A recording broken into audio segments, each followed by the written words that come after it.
Louvado seja Deus, amém? Quero cumprimentar o povo de Deus, os ouvintes também da palavra de Deus, com a paz do Senhor Jesus, amém? Amém. Aleluia! Hoje é o segundo dia da campanha que traz por título Aprendendo com as Adversidades, amém? Livro de Gênesis, capítulo 26, versículo 12 até o 24, amém? Já que nós estamos em pé, vamos já aproveitar, orarmos, amém? Quem é que não está precisando de milagre aqui nesta noite, amém? Todos nós precisamos, amém? E neste momento, feche os teus olhos e oremos ao Senhor, amém? Todos começam a dizer glória, glória, glória, glória, glória, glória, glória a Deus. Pai querido, Pai amado, graças te dou a Ti por esse privilégio de mais uma vez, meu Pai, eu me encontrar aqui, Senhor, na tribuna, Senhor, para ministrar a Tua palavra que é santo, santo, santo. Meu Deus, venha falar com a nossa alma, porque a nossa alma, meu Deus, deseja, meu Deus, ouvir a Sua voz. Fala conosco, meu Deus, revela a Tua palavra, meu Deus, aqui nesta noite. Não fala aquilo que nós queremos ouvir, mas fala aquilo que realmente necessitamos, ó Pai, para que haja mudança de vida.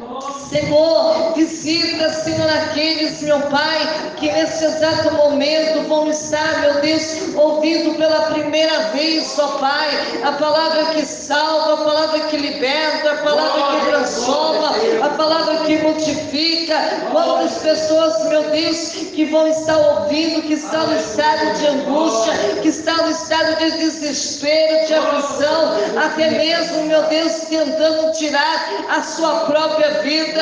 Mas eu tenho certeza, meu Pai querido, que o Senhor vai falar com eles. Meu Deus, o Senhor vai mudar completamente, Senhor, primeiramente de dentro para fora, porque a Tua palavra nos diz, ó Deus, se pois o Filho vos libertar, verdadeiramente sereis livres. Abre nosso entendimento, fala conosco, Senhor, de uma maneira linda, Senhor, de uma maneira especial, que todos saiam daqui convictos, Senhor, daquilo que o Senhor já está realizando, meu Deus, em nosso favor. Fala, meu Deus querido, é que eu lhe peço e lhe agradeço, em nome do Pai, em nome do Filho, em nome do Espírito Santo de Deus. A igreja diz amém. Amém. A minha Bíblia já se encontra aberta, mas abra a sua também, no livro de Gênesis, é o primeiro livro do Velho Testamento, capítulo 50, versículo 20. Aleluia. Gênesis, capítulo 50. Nós vamos ver o verso 20 para a glória de Deus. Amém? Aleluia. Quem encontrou diz amém. Amém. Gênesis capítulo 50, versículo 20. Louvado seja Deus. Deus é bom em todo o tempo, amém? Ele tem uma palavra linda, genuína para os nossos corações aqui nesta noite. Eu tenho certeza que Ele vai tocar o seu coração, amém? Versículo 20, mas antes de ler o versículo 20, vamos ler o título: José anima os seus irmãos. Versículo 20, que diz assim: Vós bem intentaste mal contra mim, porém Deus o tornou em bem, para fazer como se vê nesse dia, para conservar em vida a um povo grande. Podeis nos assentar, amém, irmãos? Se assente aí na sua cadeirinha, amém? Coloca a Bíblia do lado e louva o Senhor com palmas bem forte para Jesus, amém? Aleluia! Glória a Deus, louvado seja Deus, amém? Eu sei que eu já li o tema que está na Bíblia, mas todos já sabem que eu gosto de colocar um tema acima do que já tem, que traz por título, repita assim comigo: Aprendendo Aprendendo com José a lidar a lidar com a adversidade. com a adversidade. Amém? Amém. Se você está atravessando uma adversidade, quem é que não está? Amém? Nós vamos aprender através dessa ministração da palavra de Deus. Amém? Glórias a Deus, meus amados irmãos, nessa introdução, dessa ministração, desta palavra, nós aprendemos aqui que há muitas lições que eu e você, os ouvintes da palavra de Deus, podem ser aprendidas, ou seja, vamos aprender com Deus aqui nesta noite um pouquinho mais, né? E quando eu e você observa a vida de vários personagens bíblicos, nessa ministração, eu e você vamos aprender uma lição, como lidar com as adversidades. Presta atenção aqui nesta noite. Quando eu e você pensamos em um personagem bíblico que enfrentou adversidades, muitas vezes eu e você começamos a pensar, amém, na vida de Jó. Aleluia. Olha que Jó passou por adversidades que talvez eu e você não iria suportar nem se fosse a unha do dedo de Jó. Amém? Mas a Bíblia nos diz, irmãos, que ele foi fiel ao Senhor até o final da sua prova. Ele definitivamente foi atingido por muitas adversidades, mas para esse estudo eu não quero falar de Jó, eu quero falar de José. Amém?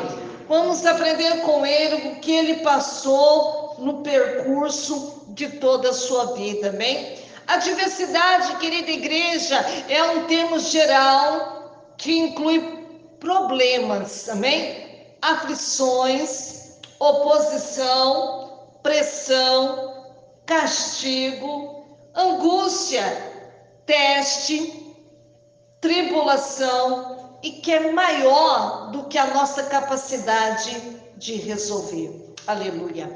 Quando a adversidade ela vem a mim, vem a você, vem a nós, vem para os ouvintes da palavra de Deus, muitas vezes eu e você pensamos, eu creio que você já pensou, ou creio que também você não só pensou, mas falou com a sua boca, meu Deus, o que eu fiz de errado?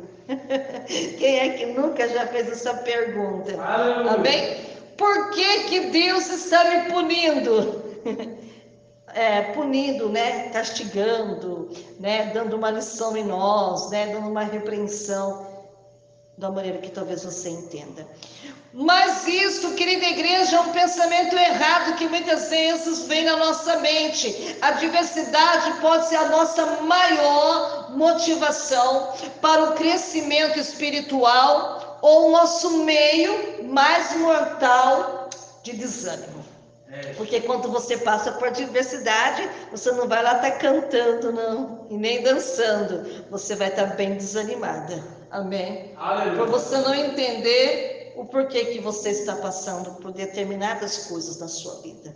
A diferença, querida igreja, depende de nossa compreensão dos propósitos de Deus através da adversidade. Então vamos lá falar um pouquinho, né, um pouquinho de cada coisa, para nós podermos entender aqui o que o Senhor quer falar comigo, o que o Senhor quer falar contigo. Eu quero falar algo, quando você passa pela adversidade, a primeira coisa que vem no teu coração é a tristeza, tristeza, amém? Tristeza na adversidade. Vamos lá então. A reação inicial, querida igreja, de José, a primeira coisa que veio, amém, nele foi a tristeza, realmente foi, amém? Dos próprios lábios de seu irmão, ouvimos falar da sua angústia. Olha que tremendo, olha como que Deus ele fala comigo, olha como ele fala com você aqui nesta noite, porque José, ele passou por esse momento difícil. Talvez você esteja passando por um momento de tristeza e angústia. E você pode imaginar, querida igreja, o que ele deve ter pensado quando estava levantando da cova. Os irmãos dele jogaram aonde? Os irmãos de José jogaram ele aonde? Na cova. E lógico que não ficou a vida toda na cova. De repente, os seus irmãos tiram ele da cova. Começa a pensar, imaginar, irmãos. O que será que José estava pensando naquele momento que quando seus irmãos tiram ele da cova? Com certeza não estava achando, oh, meu irmão, como que eu te amo. Não foi isso que talvez ele pensou, não. O seu coração, sem dúvida, se encheu de alívio, porque estava dentro da cova. Quando tira, ele ficou aliviado, porque pôde respirar muito melhor. Pensando que seus irmãos tinham acabado de pregar uma peça nele, como sempre tinha feito antes. Só que naquela ocasião, irmão, não era como antes. Quem está entendendo aí da glória a Deus? Glória a Deus. O que ele deve ter pensado, querida igreja, quando percebeu quando foi resgatado do poço apenas para ser vendido como escravo e levado embora, e por sinal, por bem longe. Amém? Talvez, querida igreja, ele tenha passado várias noites chorando por sua situação. Quantas vezes nós passamos noites chorando pela situação que nós estamos passando? Aleluia. Quero que vocês entendam que existe a tristeza, irmão, ela é natural, tá? Jesus chorou ao lado do túmulo de Lázaro. Se Jesus chorou por um amigo que estava morto, mas em breve, muito pouco breve, Deus, ele ia ressuscitá-lo, até Jesus chorou. Então, o choro, a tristeza, irmão, é natural. Os carregadores, querida igreja, do caixão fizeram grande lamentação enquanto estava levando quem? Estevão. Porque Estevão, ele morreu porque foi apedrejado para o túmulo. O povo estava lamentando, ou seja, estava chorando. O povo estava o quê? Triste.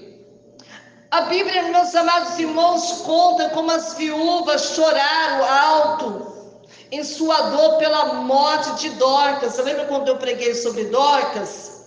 Sim. Elas choraram muitíssimo pela dor, pela perca, pela morte de Dorcas. Lá no livro de Atos 9:39, que eu já até ministrei uma pregação sobre isso. Aleluia, glória a Deus. Estou falando de tristeza, estou falando de choro. Estou falando dentro, da palavra de Deus. A tristeza pela diversidade em nossas vidas, meus irmãos, é uma reação normal, mas deve dar lugar à aceitação do plano de Deus. Quem pode dar glória a Deus? Glória a Deus. Querida igreja, aceitação do plano de Deus na diversidade. Repita assim comigo: Deus é soberano.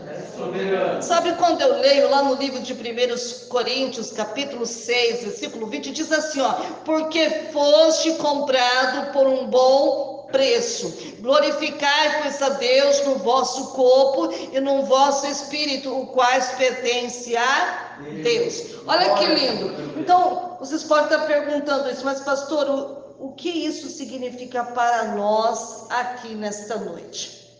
Que Deus pode fazer qualquer coisa que Ele quiser conosco. Qualquer coisa que Ele quiser, porque Ele é Deus. Nós somos filhos. Amém? Somos uma posse adquirida e não temos o direito de questioná-lo. Olha que nós faz isso direto. Não fica questionando, meu Deus, mas por quê? Nós não temos esse direito de questioná-lo. Número 4, isso não é resignação, querida igreja, mas é aceitar que Deus tem um plano para a minha vida, para a sua vida e para a vida dos ouvintes. Ele nunca permitirá na minha vida, na sua vida, na vida dos ouvintes, que não fosse para o seu bem. Aleluia. Tudo que Ele faz é bom, amém? Mesmo muitas vezes nós não achando graça em nada. Mas Ele sempre vai fazer algo para o meu bem, para o seu bem, para o nosso bem. 5, muitas pessoas, querida igreja, não entendem Sabe quando vocês lêem lá no livro de Romanos, capítulo 8, versículo 23, que diz assim: e sabemos que todas as coisas contribuem, na sua Bíblia está escrito, cooperam juntamente para o bem daqueles que amam a Deus, daqueles que são chamados segundo o seu propósito. Olha que coisa linda. Aleluia. Deus, querida igreja, tem um propósito para nós. Diga assim: Deus tem um propósito para mim. Oh, glória. Aleluia. Aleluia. Querida igreja, a vida não é apenas uma coleção de eventos. Amém? Não relacionados. Número 2, às vezes eu e você pensamos que as nossas vidas são como um pinball que salta de um para-choque para o outro até cair de jogo. Mas a nossa vida não é assim. Mas Deus nos assegurou que Ele tem um propósito para mim, tem um propósito para você, tem um propósito para cada um de nós. Esse propósito, sabe o que é, irmão? É bom. Por quê? Porque Deus é bom. Aleluia. Tudo que Deus vai fazer com certeza é bom. Jamais Deus vai dar algo ruim para nós. Aleluia. José, querida igreja, passou a aceitar que estava no comando de sua vida. Diga: Deus está no comando. Oh, coisa difícil, hein? A gente entender que é Ele que está no comando e não nós. É duro, não é? Mas Ele está no comando. José precisou aceitar que Deus estava no comando da vida dele. Quando fizermos o mesmo, fará toda a diferença no mundo. Olha que interessante. Rejeite o pecado de amargura para com Deus, irmãos. Vamos lá, número 1. Alguém disse que as provações nos tornarão melhores e nos tornarão amargos.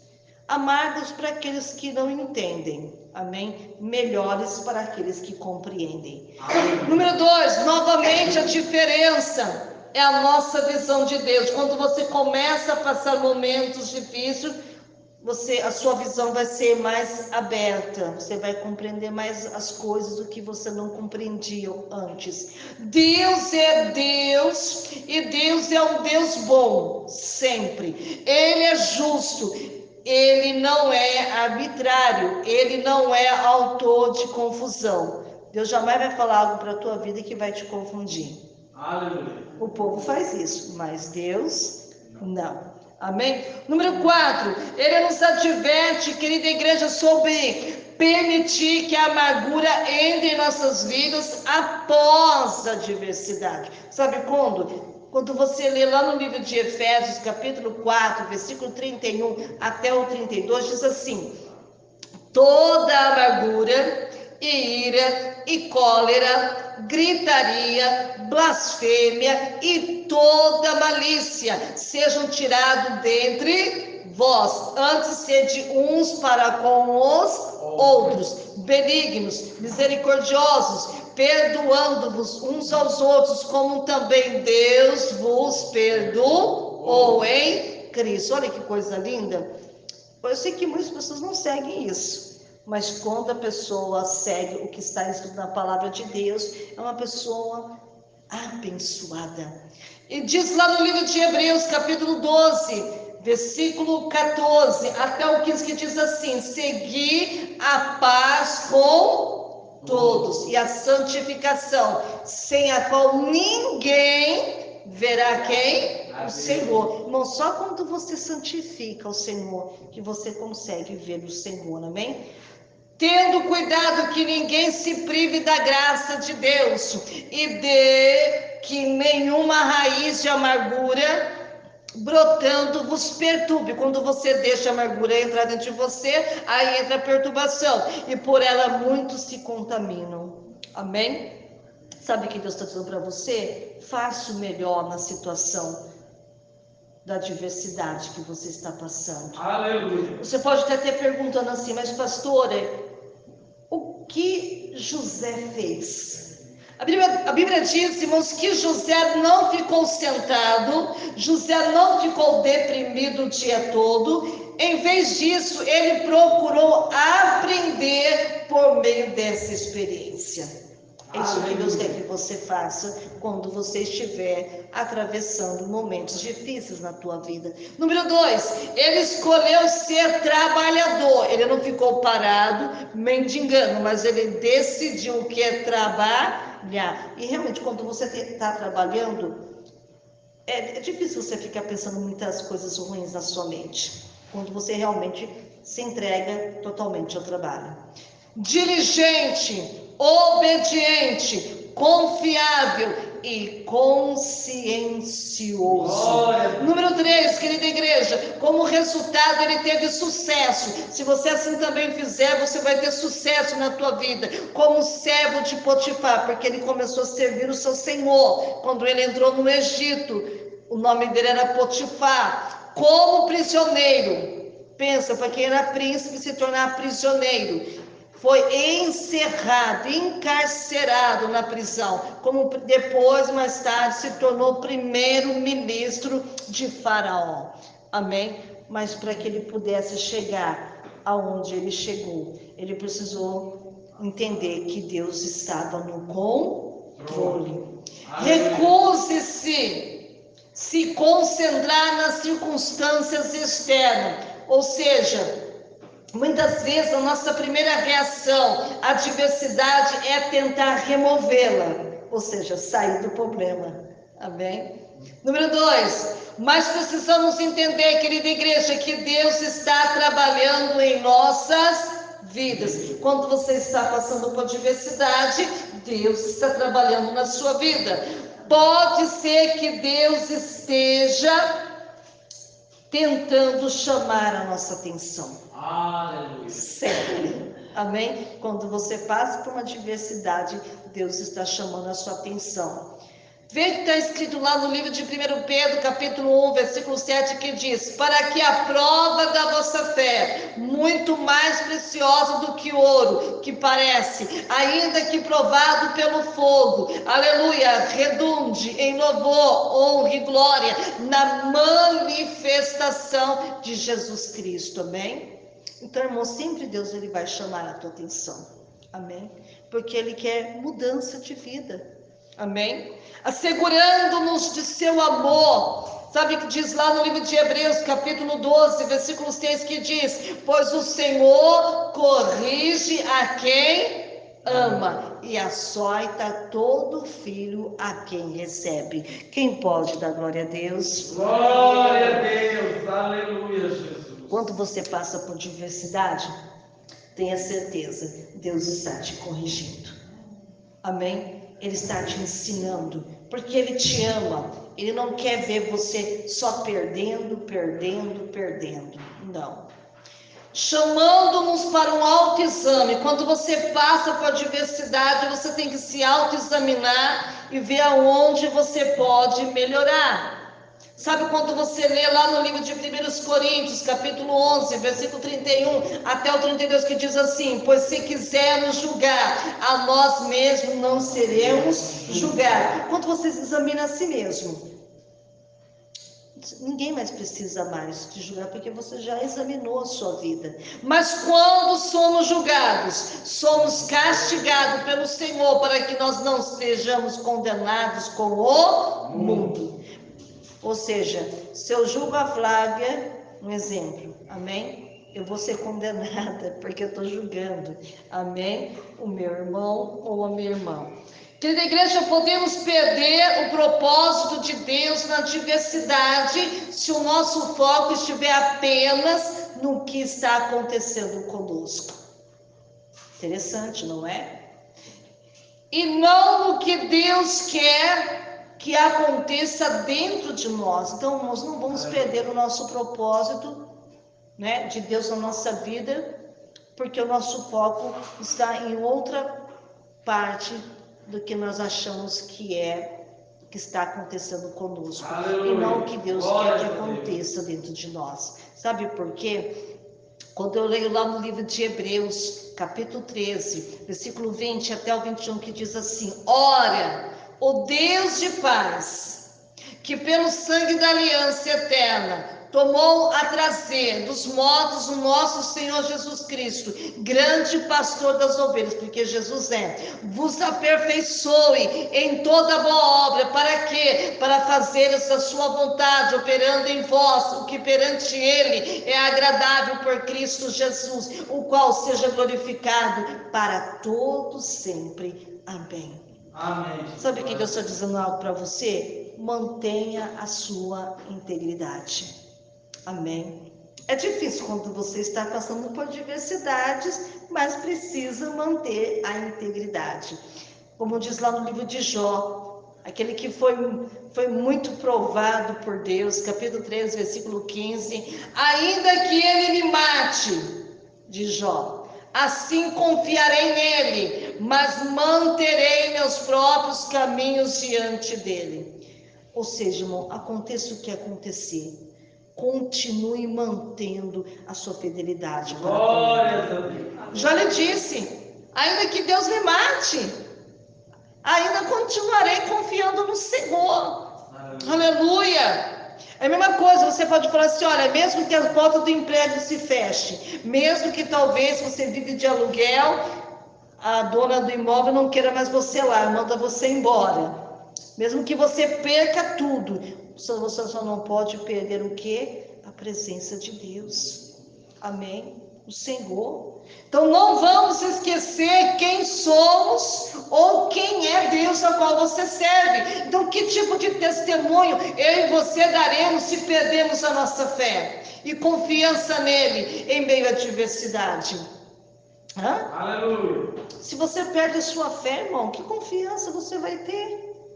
É através da tua fé que você mantém a sua confiança em Deus, no meio da adversidade, querida igreja, que nós estamos passando. É através da fé que você vai contar grandes milagres, grandes testemunhos, amém? Jesus falou, querida igreja, dos dois fundamentos, lá no livro de Mateus, capítulo 7, que é muito conhecido para quem gosta de ler a Bíblia, amém? Que diz assim, lá no capítulo 7, versículo 24 até o 25, diz assim, ó: todo aquele, pois, que escuta essas minhas palavras e as pratica, tem que praticar, não é só ouvir, tem que praticar, colocar ela em ação. Assemelhá-lo-ei ao homem prudente que edificou a sua casa sobre a rocha, e desceu a chuva, e correr os rios, e assoprar os ventos, e combater aquela casa, e não caiu, porque estava edificada onde? Sobre a rocha. Glória a Deus. Aonde você tem depositado a sua confiança? Se você fez como este homem que construiu a sua casa na rocha, pode vir os vendavais que for, não vai acontecer o quê? Exatamente nada, porque a rocha, ela é o que? Resistente. Observe, querida igreja, que a fundação não impediu que a chuva caísse ou que a enchente subisse, amém? Mas evitou que a casa desmoronasse. É a mesma coisa, irmãos. Tem gente que gosta muito de praia, né? Tem gente que ama, se pudesse ter possibilidade de comprar uma casa na beira da praia, compraria. Eu já não compraria. Não por não ser bonito, lógico, é lindo, maravilhoso ver o que Deus fez. Mas e quando vier o vendaval? Porque está tendo, né? Os vendavais agora, é fortíssimos os ventos. Hein? O que vai acontecer, Massara? Vai levar tudo embora. Eu estava vendo um noticiário, esqueci qual país que é, acho que era nos Estados Unidos, veio esse tal de furacão, então um grande irmão que secou, se não me engano, os rios. Para você ver, não estava nem no mar, secou os rios. Agora imagine que tem casa na beira da praia. Tem gente que tem casa bem pertinho, né? Bem pertinho, por quê? Porque eles querem ter um maior desfrute, né? Sim, mas e quando a onda estiver alta, gigantesca, né? Vai levar, o que ela puder levar embora, ela vai levar embora. Então, conclusão deste sermão, aprendendo com José a lidar com a adversidade, igreja. Como respondemos à adversidade quando ela vem? Resistimos à luta contra isso, Ou permitimos que Deus faça o que quer em nossas vidas? Vamos resistir e lutarmos contra isso? Ou permitimos que Deus faça o que quer em nossas vidas? Quero deixar essa pergunta e você possa, você mesmo responder para Ele. Então, irmãos, aonde você tem colocado a tua confiança? Amém? É mesmo aqui onde nós moramos. Hoje, graças a Deus, precisamos levantar a mão para o céu. Mas quando chovia muito aqui, gente, aqui virava um rio. Um rio. E na época, quando tinha as favelas, que você reparou, né? A favela sempre é feita onde está o córrego, né? Onde está o riozinho. É incrível que parece que eles gostam de perigo. É, não é? Só quer construir aonde é perigoso. Amém? Quantas vezes, irmão, via mesmo, parecia um rio mesmo, e as águas traziam todos os utensílios das casas das favelas, sabe? Ia descendo garrafa, bacia, o que a água podia levar, a água levava. Quantas vezes a água entrava, já entrou na minha casa, entendeu? A casa ficava assim, um rio dentro da minha casa, que era tudo boiando. Aqui dentro da igreja mesmo, entrou muito. Lembra uma vez, veio uma pessoa de fora, só que eles não sabiam o que acontecia na época de chuva, né? E a irmãzinha veio, ela veio para nunca mais voltar, porque o medo foi tão grande, tão grande. Ainda por cima, naquele dia, que ainda por cima acabou a energia. Acabou até levando para que a vida da minha irmã. Nunca mais eu vi mais a irmã, porque o susto foi muito grande, para quem não está acostumada com enchente. Amém? Hoje não, hoje chove, né? Fica um pouco de lama, que isso é normal mesmo, né? Da chuva, que a chuva traz, mas como enchia outroramente, irmãos, era assustador, era muito difícil. Chegou até a quebrar a parede do muro para que a água, né, esvaísse. Então precisamos aprender na diversidade. Quantas vezes eu e minha mãe no meio da água, passando para poder pegar as coisas. Quantas vezes minha irmã perdeu o óculos dela no meio da enchente, tinha os cachorros, os meus cachorros tudo nadando nessa época, isso era pequenininho, tinha uns que estavam no banheiro, era tudo filhote, estava tudo nadando no banheiro, sabe, os cachorrinhos, e sempre Deus nos guardando, nos livrando, são a diversidade que nós passa, e Deus está lá olhando para nós, assim, vamos ver se ela resiste, vamos ver se ela passa no teste, vamos ver se ela reclama, vamos ver se ela quer mudar daqui, quer ir para outro lugar. Ele nos testa, irmãos. Você pensa que José não foi testado por Deus? Foi. Ele passou por coisas que ele nunca iria passar se ele tivesse com o pai dele, Jacó, porque ele era o filho preferido, o filho queridíssimo do coração. Com certeza ele devia na tenda do pai dele, que era um privilégio. Ele disse que ele comia no prato, porque naquela época que comia no prato do pai era uma honra. Ele comia no prato do pai. Ele tinha todas as regalias. O pai ensinou ele a ler, o pai ensinou a escrever, ensinou ele a administração, né, das contas.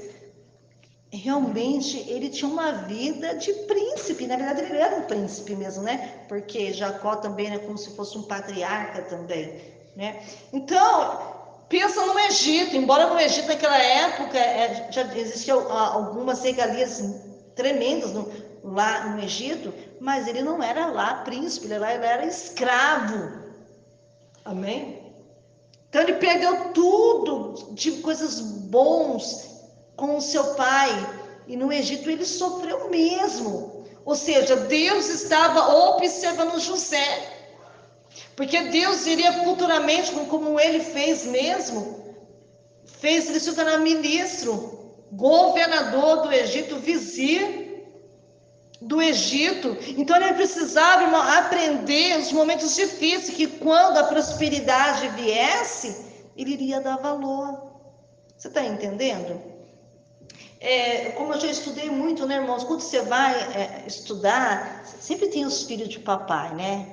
Que eles nem sabem como o pai, a mãe adquiriu certa riqueza.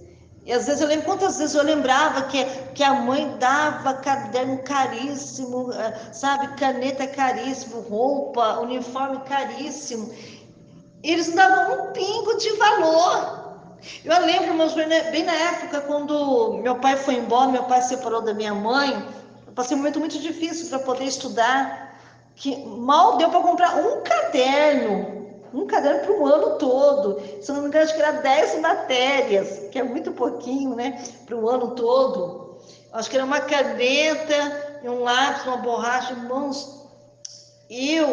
Eles olhavam, sempre estavam sempre com aquilo ali, e eles manjavam, e ficavam arrancando as folhas, amassavam, porque eles não queriam estudar, arrancava folhas e folhas, jogava lá no lixo da sala de aula, sabe? E eu falava assim, meu Deus, enquanto então eu estou tentando economizar o máximo que eu posso. Quando chegava a hora do recreio, eles iam lá comer os melhores lanches, o melhor refrigerante que tinha na época, enquanto eu só ficava vendo eles.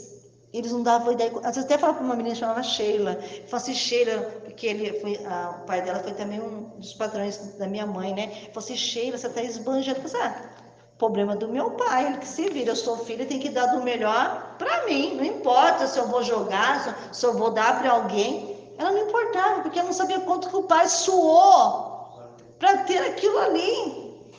Então, esse tipo de pessoa, essa diversidade vem, para eles não tem muita noção daquilo, porque eles não sabem quanto custa aquilo ali.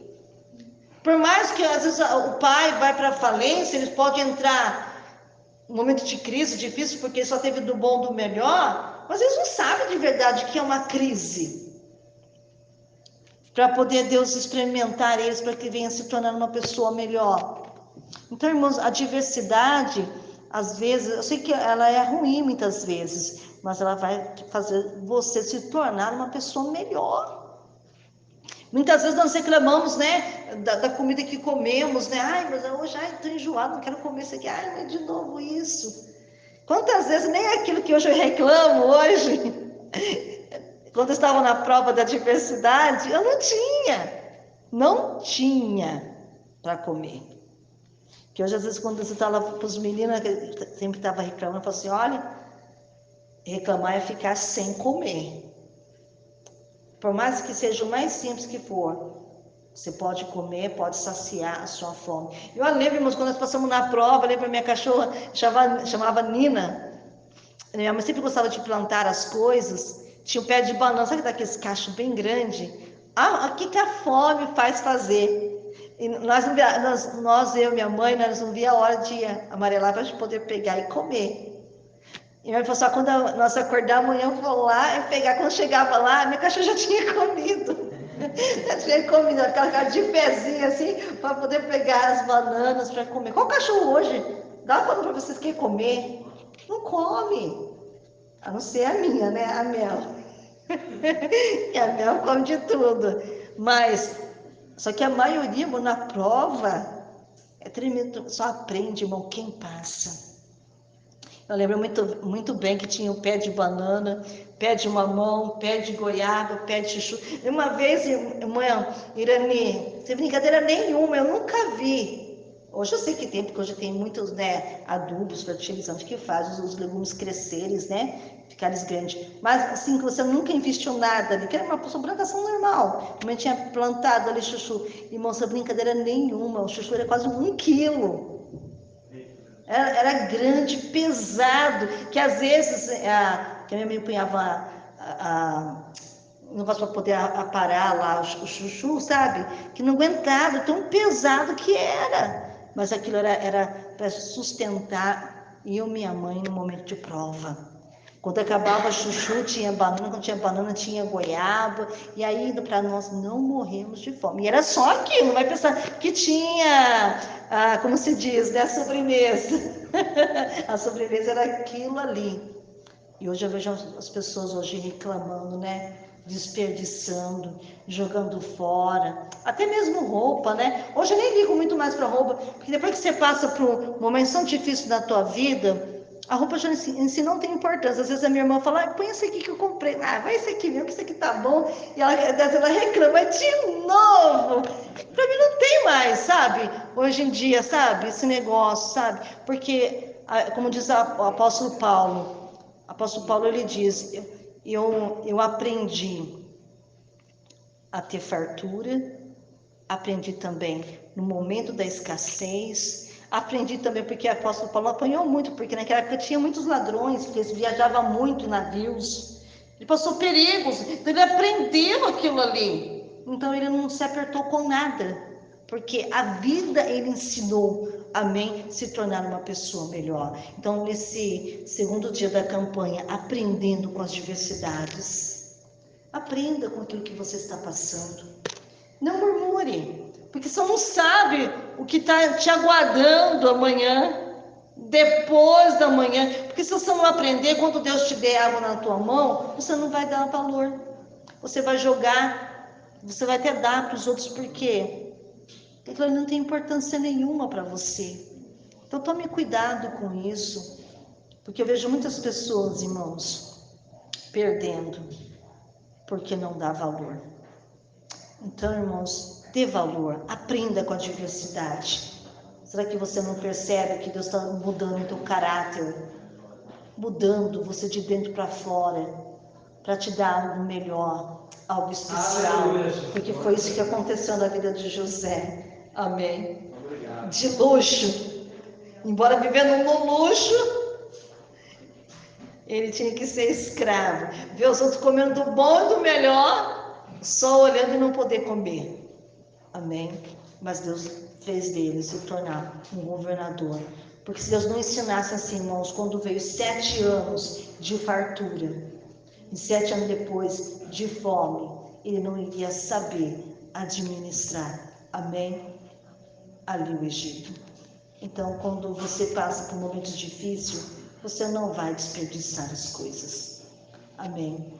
Você vai aproveitar. Quem passa realmente os momentos mais difíceis, ela sabe aproveitar, ela não esbanja. É a mesma coisa, irmão, quem vive de aluguel, se ela não for uma boa administradora, o próximo mês de aluguel, ela vai ter que morar na rua. Então ela tem que dar valor cada R$1, cada moedinha, porque ali vai ser a casa dela, onde ela vai morar ali para poder cobrir do sol, da chuva, do vento, do frio. E se ela não for assim, nunca vai ser mão de vaca, amém? Mas é o bem-estar dela. Ela tem que dar valor naquilo, ela tem que aprender com aquilo, porque se ela aprender com aquilo ali, Deus vai dar o apartamento dela, vai dar a casa dela, vai dar do bom, vai dar do melhor, quando ela sabe dar valor nas mínimas coisas. Mas quando ela não dá valor nas mínimas coisas, quando chegar as maiores na mão dela, ela vai, não tem importância nenhuma. E aquilo que para ela não dá importância nenhuma, muitos estão querendo ter aquilo que ela está desperdiçando. Então, esta palavra que eu deixo para vocês, aprenda com as diversidades, amém? Valorize a roupa que você usa, amém? O perfume que você usa, o creme, né, para a pele, o shampoo para o cabelo. Valorize a sua família, né, para quem tem uma família, valorize. Pensa José, nessa época já não tinha mais a mãe, porque a mãe dele já tinha falecido, mas tinha o pai. Ficar todos aqueles anos sem ver o pai, é duro, não é? E nem saber se ia ver ainda. O pai com vida, porque o pai já era idoso, não era mais novinho. Então ele deu valor, amém? Que foi a primeira coisa que quando chegou a fome, ele foi pedir para Faraó se ele poderia trazer o seu pai para morar com eles. Para que ele não morresse do quê? De fome. Irmãos. Quantas pessoas nos momentos da fome, das dificuldades, das diversidades, você vai trazer para perto de você, para que eles não pereçam, para que eles não morram de fome. Quem está entendendo aí diz amém? Amém. Vamos ficar de pé, amém? Louva o Senhor com palmas bem fortes para Jesus, amém? Aleluia! Glória a Deus, louvado seja Deus. Olá, paz seja contigo. Seja bem-vindo ao meu canal Menina de Ouro, mensagens que tocam os corações. Quero agradecer a presença de todos que entraram aqui no meu canal. Se inscrevam, ative o sininho e depois clique em todas. Deixe o seu like, deixe o seu comentário. Estarei respondendo cada uma delas. Compartilhe esse vídeo através do link no WhatsApp, no Messenger do Facebook, no Indirect do Instagram, no TikTok, no Quai, tenho certeza que Deus irá abençoá-los ricamente. Obrigado. Assista quantas vezes quiserem e até a próxima. Te vejo lá.